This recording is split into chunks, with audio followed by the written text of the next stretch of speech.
Alors, toutes ces instances, donc nous continuons sur ce que nous avons vérifié quant à ce qui concerne justement le parajuridictionnel, et qui constitue aussi, je le dis, une utile mesure pour sauvegarder les libertés et les droits de l'homme. Et les instances que nous avons citées contribuent certainement à travers l'évaluation. Donc, ça va permettre d'évaluer un peu les politiques publiques relatives à la question de la femme, à la question de la concurrence, à la question pour qu'il soit juste, équitable, transparente, à la question de l'audiovisuel, donc le droit à l'information, c'est une nouvelle génération du droit.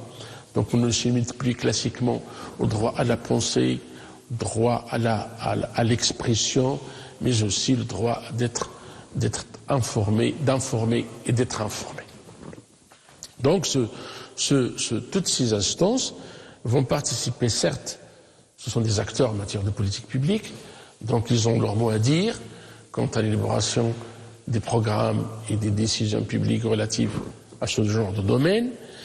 Et on va voir aussi que la Constitution, elle a créé, en vertu de l'article 32, le Conseil consultatif de la famille et de l'enfance, qui a pour mission d'assurer le suivi de la situation de la famille et de l'enfance, évidemment, émettre des avis sur le plan national, relatif à l'enfance, d'animer des débats sur la politique familiale, d'assurer le suivi et la réalisation des programmes nationaux initiés par différents départements, notamment le département chargé de l'enfance, soit qu'il s'agisse de la jeunesse, du sport, soit qu'il s'agisse du développement social. Donc aussi, on va voir aussi que nous avons, pour la première fois, on avait introduit dans le sillage de la démocratie participative une instance qui va s'occuper du citoyen, notamment on fait référence à l'article 33 qui a instauré le Conseil de la jeunesse et de l'action associative. C'est une instance aussi qui va dans le sens de promouvoir la jeunesse et la promotion de la vie associative. Donc il faut tirer un peu la charrette du mouvement associatif, parce que justement, on va le voir à travers les écrits qui se sont entamés il y a une trentaine d'années, aussi bien dans le cadre du droit que de la science politique, que de la sociologie. Tout le monde montre l'intérêt de cette société civile et le mouvement associatif qui devrait nécessairement aider l'État, aider les autres partenaires à instaurer un développement, aussi bien développement des droits de l'homme que le développement économique, qui est très important, parce qu'on ne peut concevoir une liberté et un droit de l'homme sans prospérité économique. Donc l'association ou les associations ont leur mot à dire dans le domaine de l'action commerciale, dans le domaine de l'action économique, dans le domaine de l'action sociale. Donc il faut par conséquent leur donner cet élan par cette constitutionnalisation de l'association.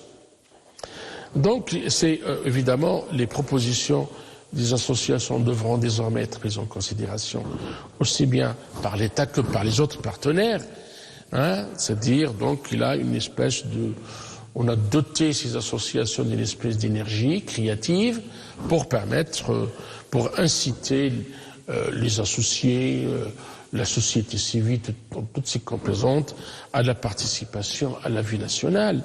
Ce n'est pas uniquement dans le sens politique, mais dans les autres sens, dans les autres orientations, dans les autres directives, qui évidemment débouchent sur le développement de l'esprit citoyen. Voilà l'essentiel de la création, de la promotion de ces associations. Nous avons, avant même la création du Conseil national, c'est déjà en 90, nous avons créé, évidemment, un Conseil national, enfin, un Conseil consultatif, donc il est, quoi qu'il soit consultatif, mais cette création, c'était par le Daïr du 20 avril 1990, et qui est une heureuse illustration, évidemment, dans ce domaine, parce que les activités du Conseil consultatif des droits de l'homme se sont orientées dans 5 directions. Alors, depuis sa constitution, le Conseil consultatif des droits de l'homme a rendu, ce qui est très important, plusieurs avis. Il a émis plusieurs avis consultatifs relatifs à la libération des prisonniers politiques, c'est-à-dire la relaxation, à l'indemnisation des détenus, à la vérification, évidemment, faire le premier inventaire sur les disparus, les exilés, pour des raisons politiques, évidemment. C'est déjà qui ont, d'ailleurs, ces avis, ces propositions qui sont soulevées au roi, et évidemment, la réponse était la grâce royale. Donc, deuxième élément, il y a une cellule à l'intérieur permanente, on l'appelle le comité de coordination de suivi, qui, évidemment, suit de près le traitement de toute violation des droits de l'homme, soit grâce à des correspondances, des écrits partagés entre différentes instances de l'État, soit à travers les visites sur les lieux, soit à travers des investigations sur le terrain, pour relever un peu, pour agir positivement et mettre fin, un terme à ces violations, à ce genre de pratique qui est dépassé complètement. Et toutes les nations civilisées, les nations qui se respectent, toute violation, elle est inacceptable, et désormais inacceptable. Donc on a aussi dans le rôle du conseil consultatif, sa création, elle est faite pour adapter la législation. C'est-à-dire vous avez les membres avec leurs idées novatrices, ils ont quand même, je ne dis pas en conditionnel, mais ils avaient pu quand même un peu tirer les réformes en matière droits de l'homme, surtout à travers l'introduction d'une manière ou d'une autre un certain nombre d'accords, d'intervention, d'accords et de conventions internationales se rapportant à la question des droits humains et droits de l'homme. Avec évidemment l'amélioration très important parmi les bienfaits de ce Conseil, la révision de la garde à vue, la détention provisoire, la réforme du Code de procédure pénale, la révision d'un certain nombre de textes législatifs relatifs et les adapter aux standards minimum relatifs au traitement des prisonniers, proclamés depuis l'indépendance, la participation de la justice à l'exécution de la peine, la mise en place des commissions de contrôle dans les préfectures et provinces. Dans la même perspective, le Conseil consultatif des droits de l'homme a sollicité en 1993 la ratification par le Maroc des conventions de lutte contre la torture et l'abolition de toutes les formes de ségrégation à l'encontre de la femme, ainsi que celles relatives à la protection des droits de l'enfant et des immigrés et leurs membres de leur famille. Le Maroc a décidé aussi d'adhérer à ces conventions en approuvant un certain nombre de recommandations du premier colloque sur la formation et appeler les différents départements à engager le dialogue avec les organisations marocaines des droits de l'homme.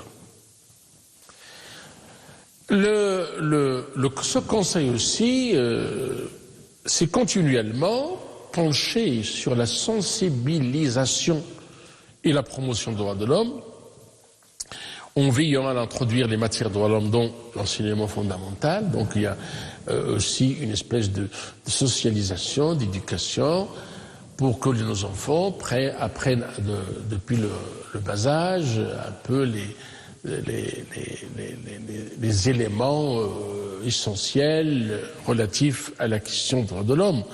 Donc on les a introduits aussi bien dans le primaire que dans le secondaire. En plus, en universitaire, nous avons des matières qui versent dans ce sens. Le droit de l'homme, le droit de l'homme et libertés publiques. Aujourd'hui, on parle des libertés humaines. Et vous avez aussi le droit humanitaire quand je parle sur le plan international. Donc ça devient une matière qui s'impose dans les programmes universitaires aujourd'hui, depuis une dizaine d'années. Et donc nous avons évidemment introduit des disciplines dans les établissements de formation, aussi non seulement, mais aussi dans les formations de la formation des cadres. Nous avons évidemment introduit la matière du droit de l'homme ou cette discipline dans le cursus de formation du ministère de l'Intérieur et aussi de le cursus de l'Institut royal de police. Donc nous avons élargi quand même cet espace pour qu'il y ait une conscience, un apprentissage, une éducation, une culture qui devrait nécessairement être enracinée dans nos comportements. Sans parler de la structure de ce Conseil constitutionnel, nous avons aussi, très important, nous avons suivi depuis un plan qui s'appelle le plan d'action national en matière de démocratie et droits de l'homme. Alors, l'élaboration et la mise en place du plan d'action national intervient dans un contexte par l'ouverture et démocratisation. Ça commence, donc on a commencé à s'ouvrir davantage depuis la fin de la guerre froide, parce que nous avons des systèmes fermés, clos par l'idéologie, confrontations idéologiques. Alors le Maroc est conscient de la chose parce qu'il a derrière lui un héritage plus libéral, multipartisme, pluralisme politique, ouverture d'un certain nombre de dialogues institutionnellement garantis par la Constitution. Et on a quand même allé plus loin depuis la fin de la guerre froide, des années 80-90. C'est là où le chantier des droits de l'homme était opératoire et a permis évidemment d'aller plus loin dans le sens d'abord de la démocratisation, dans le sens d'enraciner les principes des droits de l'homme d'une manière effective. Donc ça devient comportemental, si on parle un peu d'une dimension un peu anthropologique, c'est-à-dire ça devient une structure mentale. La question des droits de l'homme, ça va s'enraciner comme culture, comme croyance, qui vont être consolidées et renforcer les acquis démocratiques du pays. Donc c'est une reconnaissance. Alors l'idée de l'élaboration de ce plan est mise en œuvre a pour finalité cette protection des droits de l'homme. Et par conséquent, il faut répondre, depuis sa création de ce plan, depuis que nous avons imaginé ce plan, nous avons le souci de répondre à mettre en place des stratégies globales visant la promotion de l'homme, aussi bien dans les deux sexes. Et c'est une nécessité de créer un cadre cohérent qui peut s'inscrire dans la coordination de l'ensemble des actions de l'État dans le domaine du développement et de la sauvegarde des droits de l'homme. Donc évidemment c'est un moyen d'harmoniser parce qu'il va permettre d'abord ce plan de procéder d'évaluation, parce que l'évaluation aujourd'hui ça devient à la mode, toute politique devrait être soumise à une évaluation et le numéro 1 d'évaluation c'est dans quelle mesure on respecte l'esprit et la lettre des droits de l'homme. Donc ce plan va nous permettre d'évaluer complètement les besoins en matière de droits de l'homme. Deuxièmement, c'est mettre des objectifs qui sont concrets et réalisables, évidemment dans ce cadre, de renforcer la performance de l'administration publique et de la bonne gouvernance, de permettre de sensibiliser le gouvernement aussi, les citoyens, pour des actions au profit des droits de l'homme et de la démocratie, faciliter la mobilisation des ressources nationales dans la matière, et ce qui est fondamental, c'est de permettre une large participation de l'ensemble des acteurs et le développement de l'esprit de la concertation et du partenariat. Donc c'est déjà ce programme. Et la structure un peu les assises qui sont de lancement, d'aller plus loin, sachant pertinemment qu'on a beaucoup réfléchi, comme les autres États, à poser aussi bien le dispositif classique et institutionnel que les nouveaux instruments, parce qu'aujourd'hui nous avons des instruments pour gouverner aujourd'hui qui ne sont plus l'héritage ancien. Et évidemment, quand je parle d'héritage ancien, on travaille avec la démocratie représentative, parlement, gouvernement, etc. Mais aussi, nous avons d'autres instruments qui sont fondamentaux aujourd'hui et que nous avons utilisés. Et d'ailleurs, ce plan, en matière de droits de l'homme, il les a exposés d'une manière ample, large, pour pouvoir lancer la question au niveau de la gouvernance, au niveau l'établissement du forum, au niveau des jurys de quartier qu'on va institutionnaliser peut-être dans les années à venir au Maroc, par l'institution aussi des espaces publics au niveau des quartiers. Donc le processus de délibération, de la démocratie délibérative, serait mis en vigueur dans un sens qui va dans le sens de cette philosophie telle qu'initiée par le plan. Donc vous avez aussi avant les instances anciennes, c'est Dewel al-Madalim, qui est une instance traditionnelle, qui nous rappelle le Makhzen et la fonction du Makhzen ancien. Et dans Abdallah Alaoui nous a beaucoup parlé évidemment du Makhzen et ses structures, ses fonctions. Et entre autres, on va voir Diwan al-Madalim, littéralement c'est le cabinet des plaintes, et qui a été créé par le Dahir le 10 décembre 2011 pour remplacer le bureau, parce que nous avons avant sorti une forme de Diwan al-Madalim qui est un bureau des recherches d'orientation institué par le Dahir du 10 novembre 1956. Donc il est financé par le Palais Royal, par la Cour royale, chargé de promouvoir l'intermédiation entre, d'une part, les citoyens ou groupes de citoyens et l'administration. Donc il dispose des prérogatives de puissance publique pour inciter tous les acteurs, aussi politiques, administratifs, d'observer les règles d'après-midi du droit de l'équité.